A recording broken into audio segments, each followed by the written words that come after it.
Mahatma Gandhi guarantee योजना का नाम बदलकर विकसित भारत जी राम जी योजना किया है। भारतीय जनता पार्टी और उनकी सरकार शुरू से ही महात्मा गांधी की विरोधी रही है और आज उसको इन्होंने चरितार्थ भी कर दिया है।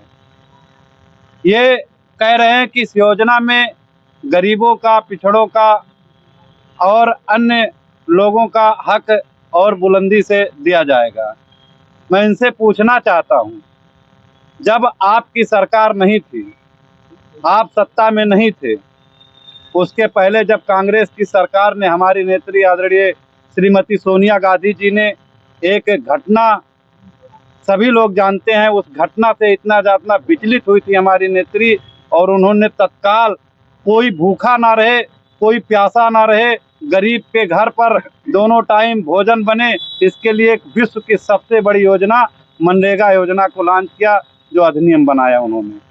और उस योजना का देन अभी आप लोगों ने देखा होगा, कोविड के समय में जब सारे दरवाजे, सभी लोगों के दरवाजे बंद हो गए थे, सारी फैक्ट्रियां बंद हो गई थी, सारे रोजगार बंद हो गए थे, लोग मुंबई से पलायन करके, बड़े बड़े शहरों से पलायन करके गांव की तरफ आए, उनके पास जीविका के लिए कोई साधन नहीं था, तो मनरेगा सबसे बड़ी संजीवनी उनके लिए साबित हुई थी।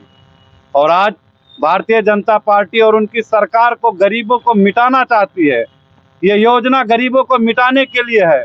अभी आप लोगों ने देखा होगा कि तमाम राज्य अपने हिस्से के पैसे के लिए तरस रहे हैं, सरकार से लगातार मांग कर रहे हैं। इन्होंने इस योजना में कहा है कि 60% हम देंगे और 40% राज्यों को भुगतान करना होगा। इससे पहले कांग्रेस की सरकार में 90% केंद्र सरकार देती थी और 10% राज्य सरकार देते थे। इसके अंदर जो एक लंबा चौड़ा प्रपत्र आया, हमने देखा है, इसमें नरेगा को पूरी तरीके से खत्म करने का प्लान इन्होंने किया। इतनी जटिलताएं इन्होंने की है कि काम करवाने के लिए प्रधानों को बहुत दिक्कत होगा। अभी आपने देखा होगा कि नरेगा का तमाम भुगतान, मनरेगा का तमाम भुगतान इनके सरकार ने कुंठित भावना से ग्रसित होकर नहीं किया था।